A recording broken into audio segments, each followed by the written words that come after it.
네, 안녕하십니까. 강원국입니다. 네, 저는 독일에서 20년 살았다가 그 후에 2009년부터 2021년까지 코트라라는 직장에 다녔고요. 작년에 회사를 때려치우고 파이어족이 되었습니다. 지금은 전업투자자, 작가, 유튜버, 방송인으로 살고 있습니다. 퀀트 투자 무작정 따라하기 드디어 나왔습니다. 후후, 네. 아직도 퀀트가 어렵다라고 하시는 분들이 너무 많아가지고 제가 이번에는 완전히 초보들도 따라할 수 있는 그런 책을 썼습니다. 그래서 사실 제가 보기에는 이제 그 초보 책들은 더 이상 필요가 없습니다. 10권씩 들고 다니면서 이렇게 사람들 봐서 당신 초보죠 하면 그렇다고 하면 한 권씩 나눠주시면 돼요. 네, 아주 네, 초보들한테 딱 어울리는 그런 책입니다. 어머니가 지금까지는 부동산을 주로 많이 하셨는데 이제는 그 주식도 좀 배우고 싶다라고 하셔가지고 그 제가 고민을 했죠. 그래 당연히 이제 어머니도 주식을 배우시면 굉장히 좋을 것 같다. 그래야지 이제 본인 노후도 풍족해지고 그리고 제 유산도 많아지니까요. 네, 그래서 부모님 어머니를 가르치기를 결심을 했고 뭐 기왕 가르치면은 그 가르치는 걸 녹음해서 책을 한 권 더 쓰자라고 생각을 또 했습니다. 그렇죠. 이런 거는 지금까지는 아직 없었던 것 같아요. 아버지가 아들한테, 아버지가 딸한테 가르쳐 주는 거는 제가 봤거든요. 근데 반대는 아직은 제가 본 적이 없습니다. 감사합니다. 네. 사실 800회 영상을 보시면은 1회부터 799회까지의 중요한 영상들을 요약을 좀 해놨는데요. 근데 그것도 너무 바쁘다 하시는 분들은 딱 한 영상만 보겠다 하면은 539번 영상을 보는 게 좋을 것 같아요. 거기 보면은 한 30분 동안에 제가 투자가 이런 것이다라고 설명하는 그런 게 좀 있거든요. 네, 그리고 오늘 올라가는 810번 영상도 굉장히 중요합니다. 대부분 사람들은 리스크 관리가 안 돼서 투자에서 망하게 되는데 이제 그거에 대한 내용이 오늘 좀 나옵니다. 네, 기자님도 웃으시는군요. 네. 사실 투자의 신에 가장 근접한 사나이가 마크 미너빈이라고 있습니다. 네, 시장의 마법사이기도 하고요. 그분은 40년 동안 투자를 하면서 투자에서 성공하는데 가장 중요한 요소는 큰 손실을 피해가는 거라고 했는데 근데 큰 손실을 피해가는 거는 그분은 딱 하나의 방법밖에 없다라고 했습니다. 손실이 작을 때 빨리 잘라내는 거, 그러니까 빨리 손절을 하는 거, 그거 하나밖에 없다라고 말씀을 해주셨습니다.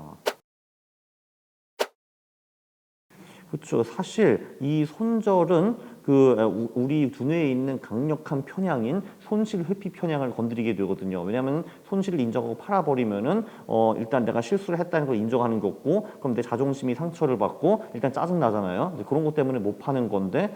그래서 미너비니가 이런 예를 들었습니다. A라는 주식이 있는데 원래는 뭐 기업도 괜찮았고 잘 나가고 있다가 갑자기 어닝을 못 맞추고 CEO가 나와서 아이고 우리 내년에 돈 잘 못 벌 것 같습니다 라고 말을 해가지고 주가가 한 20% 떨어졌습니다. 그런 주식이 있고 B라는 주식이 있는데 B라는 주식은 뭐 그럭저럭 주가도 잘 나가고 있고 기업도 괜찮고 그리고 거기는 배드 뉴스가 없습니다. 그래서 계속 굿 뉴스가 나오고 있어요. 자, 그러면은 기자님은 A 주식, B 주식 어떤 걸 사실 겁니까? 그렇죠. 상식적으로 배드 뉴스가 없는 거를 사는 게 좋잖아요. 왜냐하면은 그 배드 뉴스는 지금 20% 떨어져 있고 그리고 그 배드 뉴스를 상쇄할 만한 다른 좋은 뉴스가 나와야지만 극복을 해야지만 다시 주가가 오를 수 있는 거잖아요. B는 일단 배드 뉴스가 없고 자, 그런데 사람들은 A 주식을 사놨잖아요. 그래서 내가 20% 떨어졌다라고 하면은 그럼 여기서는 이제 조금 전에 말씀하신 것처럼 A를 팔고 B를 사는 것이 상식적인데 그렇게 하는 사람들은 거의 없습니다. 일단 이것만 봐도 손절을 안 하는 게 얼마나 어리석은가 이런 거를 좀 볼 수가 있죠. 네, 엊그제랑 어제 좀 했습니다. 제가 지난번에 왔을 때 장을 꽤 좋게 본다라고 말을 한 것 같아요. 그래서 이제 이게 5월, 10월 기간이니까 제가 투자할 수 있는 자산의 한 15% 정도로 살짝 들어가 봤거든요. 국내 주식 뭐 이런 거. 네, 근데 어제 그 예상치 못한 일이 발생해가지고 싹 다 정리를 했습니다. 그래서 제 총 자산의 1에서 2% 정도 손실을 봤습니다. 그러니까 15%를 들어가고 이제 거기서 손실이 발생해가지고 전체 잃은 게 총 자산의 1에서 2% 이렇게 보시면은 될 것 같습니다. 뭐 일단 뭐 9월은 이미 지나갔는데 이제 뭐 그냥 딱 한마디로 요약할 수 있죠. 끔찍했다라고 볼 수가 있고요. 역사적으로 9월이 그렇게 썩 좋은 달은 사실은 아닙니다. 예, 근데 물론 대부분 이렇게까지 끔찍하지는 않았죠. 2001년 9/11 이럴 때는 빼고요. 이제 10월을 보면은 10월은 5월, 10월의 마지막 달이고요. 한국 같은 경우는 평균적으로 수익이 한 0% 정도 납니다. 그러니까 플러스 마이너스 0 정도가 나고요. 보통 10월 같은 경우는 초반기, 중반기에는 떨어지기 시작했다가 마지막 주부터 주식을 반등하는 것이 평균적입니다. 네. 미국 같은 경우는 재밌는 게 뭐냐 하면은 중간 선거가 있는 해에는 4분기의 수익이 날 확률이 83% 정도 되거든요. 그리고 그 수익이 나기 시작하는 게 보통은 10월 중순, 10월 말부터 나기 시작합니다. 글쎄요. 물론 지금 투자를 가장 짓누르기인데 인플레이션이기 때문에 뭐 당연히 한 달에 한 번 CPI나 PPI 이런 거는 찾아보셔야 될 것 같습니다. 네, 근데 사실 이거를 모든 거를 감안을 해도 저는 사실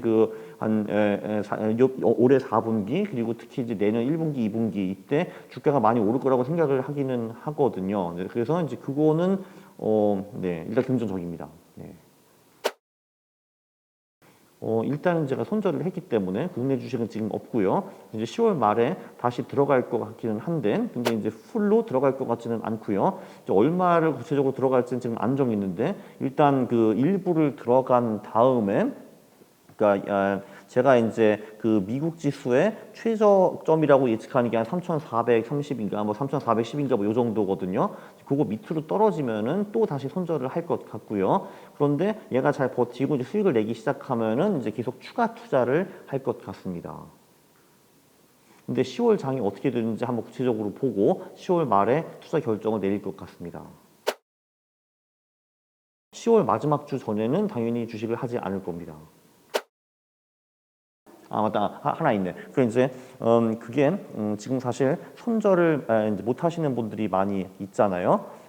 그분들은 아마 빅테크 이런 주식들에 많이 물렸을 가능성이 높습니다. 한마디로 그 전 단계에서 가장 핫한 주식들 여기 이제 물렸을 가능성이 높거든요. 그리고 이제 막 하락해가지고 이도저도 못 하시는 분들이 많은데 지금이라도 그거를 손절하는 것이 저는 좋다라고 봅니다. 왜냐하면은 그 경험상 그 전 구간에 가장 핫한 주식들이 그 다음 구간에도 또 가장 핫한 주식이 되는 경우는 지금까지는 한 번도 없었습니다. 그러니까 테마가 늘 바뀌거든요. 그렇기 때문에 전 구간에서 가장 핫한 테마주가 떨어졌다고 그거를 이제 본전만의 심리에서 계속 가지고 있는 건 어리석고요. 지금이라도 손절을 하고 그 다음 구간에 강할 수 있는 그 테마로 갈아타는 것이 더 중요할 것 같습니다. 네.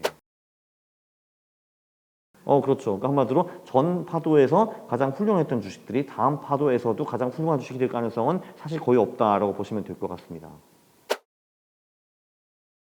아니 그게 그 전문가들이 이제 그 9월, 10월이 배당주를 할 타이밍이다 이런 말을 하시는 거를 굉장히 자주 봤어요. 저도 최근에 이제 모 채널에 가가지고 발표를 했는데 그 전 발표자가 그 말씀을 하시더라고요. 그래서 이제 그게 맞나 해서 집에 와서 백테스트를 돌려봤습니다. 근데 그거는 맞지 않았고요. 9월, 10월은 배당주도 다 그저 그랬고 굉장히 흥미로운 거는 배당주의 가장 큰 수익은 12월에 나고요. 압도적으로 12월의 수익이 가장 높고 그리고 묘하게 1월에는 수익이 매우 안 좋았습니다. 네, 그 말은 제 생각에는 그냥 12월에 보유하고 있다가 그 배당락까지 보유하고 그 다음에 팔아버리고 이제 1월에 계속 파는 이제 이런 행위가 많이 있었던 것 같아요. 네. 10월 말에 사는 건 괜찮습니다. 왜냐면 11월에도 배당주가 수익이 그럭저럭 나고 12월에는 더 크게 나고요. 그래서 정말 배당주에서 액기스는 뽑아 먹겠다라고 하면은 11월 말에 사서 12월 말에 파는 것이 방법입니다. 물론 이거는요 평균적으로 이랬다라는 거지 매년 이 전략이 통하지는 않았습니다. 그러나 이제 지금까지 최근 20년 동안에는 이 전략이 상당히 유력했습니다. 일단 뭐 10월 말에 제가 종목을 들어간다고 했는데 이제 그거는 제가 그래, 따단 이 책에 나오는 이제 무작정 따라하기 성장 가치 전략을 쓸 거고요. 그게 뭐냐라고 하실 건데 성장 지표 4개, 가치 지표 4개를 쓰는 전략입니다. 성장 지표는 매출액, 매출 총이익, 영업이익, 순이익의 성장을 보고요. 네, 그리고 가치 지표는 퍼라는 지표가 있고 PSR라는 지표가 있고 PGPR라는 지표가 있고 POR라는 지표가 있습니다. 그러면은 이거 가지고 뭘 어떻게 하라는 거냐라고 하는데 이 8개 지표를 펀터스라는 프로그램에 넣어가지고 여기에 맞는 종목들을 뽑아낼 수가 있고요. 그래도 무슨 말인지 전혀 모르겠다 하시는 분들은 이거를 사보시면 됩니다. 이런 식으로 장이 상당히 불안전하고 변동성이 크고 그리고 이제 인플레이션도 높고 경제가 안 좋을 때는 전반적으로 추세 추정 전략이 잘 먹히는 편입니다. 그 추세 추정이라는 거는 아주 단순히 말해서 최근에 강하게 올라가는 거를 매수를 하고 최근에 강하게 내려가는 거를 팔거나 또는 공매도하는 전략인데요. 뭐 예를 들면은 간단한 전략으로 뭐 듀얼 모멘텀 뭐 이런 전략들이 있습니다. 네. 그렇죠. 이제 아마 그 이번 장을 통해서 우리의 머리가 진짜 쓸모없다라는 거를 다시 한번 깨우쳤을 것 같고요. 사실 그 가장 강조하고 싶은 거는 뭐 다시 한번 말씀드리지만 리스크 관리라고 볼 수가 있습니다. 근데 그 리스크 관리라는 게 핵심이 이제 뭐냐 하면은 우리가 주식을 살 때 얘를 언제 팔 것인가를 미리 정해 놔야 되는 겁니다. 그게 제가 보기에는 투자에서 가장 중요한 행위거든요. 근데 그걸 어떻게 아냐라고 말씀을 하실 텐데요. 사실 주식이 할 수 있는 거는 세 개밖에 없습니다. 오르거나 내리거나 횡보하거나 이제 그거밖에 없거든요. 자, 얘가 근데 사람들은 얘가 오른다는 장밋빛 시나리오 그거가 딱 하나밖에 없습니다. 근데 사실 또 애매모호하게 얘가 뭐 어느 정도 오를지도 사람들이 잘 몰라요. 그렇기 때문에 그 얘를 언제 팔지 아무 계획이 없기 때문에 사놓고 얘가 오르든 내리든 홍보하든 사람들은 우왕좌왕합니다. 얘를 어떻게 할지 모르는 거예요. 그거를 전에 알면 되는 겁니다. 그러니까 사실 이거 어떻게 하나 제가 샘플을 하나 보여드릴게요. 그럼 제가 이제 100달러의 주식을 샀습니다. 얘가 내려갈 수 있는 거잖아요. 그럼 예를 들면은 90불 이하로 내려가면 무조건 손절을 하겠다. 그러니까 이제 한 시나리오가 되는 거고. 또는 얘가 계속 95에서 105불 사이에 횡보를 합니다. 이게 그러면은 뭐 석 달 후에 나는 얘를 무조건 팔겠다. 뭐 이렇게 할 수가 있고요. 얘가 이제 올라갈 경우 이제 100원이 막 130원, 150원, 200원이 될 수 있는 거잖아요. 그럼 예를 들면은 최고점 대비 10% 이상 떨어지면은 익절을 하겠다. 뭐 이게 사실 어떻게 보면은 하나의 계획입니다. 하나의 플랜이죠. 얘가 오르던 내리던 횡보하던 우리는 계획이 있는 거고요. 그 계획을 실제로 그 가격에 도달하면은 우리는 실행을 하면은 되는 겁니다. 그러니까 이런 식으로 주식을 사기 전에 얘를 언제 팔지 그 계획이 있는 거 없는 것과 정말 천차만별의 차이입니다. 왜냐하면은 일단 우리가 원래 우리의 두뇌를 쓰는 게 잘 안 되는데 그나마 우리가 돈을 아직 안 넣었으면 그래도 어느 정도 우리가 두뇌를 쓸 수가 있는데 일단 내 돈이 들어갔다 하면은 그때부터는 모든 객관성이 사라집니다. 그래서 우리가 돈을 투자한 다음에는 계획을 세울 수가 없는 거예요. 도대체 얘를 지금 팔지 보유할지 더 살지 뭐 이런 거에 대해서요. 그래서 내 돈을 투입하기 전에 그 모든 계획을 먼저 세워놔야 되는 겁니다. 예를 하나 드리면요. 제가 조금 전에 손절을 했다고 했잖아요. 왜 손절을 했는가 한번 말씀을 드리면은 지금까지 S&P 500이 20% 이상 하락한 후에 그 하락의 절반 이상을 만회한 후에 다시 최저점을 찍은 적이 단 한 번도 없었거든요. 근데 그 최저점이 3,666포인트였습니다. 그러니까 S&P 500이 뭐 4,300인가? 거기서 이제 떨어져가지고 3,666을 찍고 절반 이상을 리바운드를 했거든요. 근데 바로 최근에 3,666을 하향 돌파를 했습니다. 그러면은 2차 세계대전 후에 이런 일이 한 번도 없었는데 완전히 새로운 일이 발생을 한 거거든요. 그럼 이게 저한테는 좋은 일이 아니죠. 그래서 이제 제가 이제 살짝 욕을 하고 이제 제 주식을 그때 정리를 한 겁니다. 왜냐하면 저는 그 포인트에 주식을 그 정리를 하겠다고 마음을 먹었었거든요. 그래서 그냥 한 겁니다. 물론 이게 딱히 기분이 좋지는 않았죠. 이제 손실을 확정을 한 거니까. 근데 제 기분 따위는 중요하지 않습니다. 네. 오늘의 교훈은요. 주식은 이제 내가 맞기 위해서 이제 사고 파는 것이 아니라 돈을 벌기 위해서 사고 파는 거고요. 돈을 벌기 위해서는 우리는 그렇게 높은 승률을 유지할 필요가 없습니다. 심지어 프로 야구 선수 정도의 타율만 유지해도 주식시장에서는 상당히 많은 돈을 벌 수가 있습니다. 왜 야구에서 한 4할 타자 정도면 진짜 괴물급이잖아요, 사실. 이제 사실 그 정도 그 수익만 유지를 한다 하더라도 그 깨질 때, 그러니까 60% 깨질 때 적게 깨지고 손절을 빨리 해서 적게 깨지고 이거 40% 벌 때 크게 벌면은 우리는 그 위닝 트레이더 한마디로 돈을 버는 투자자가 될 수 있습니다.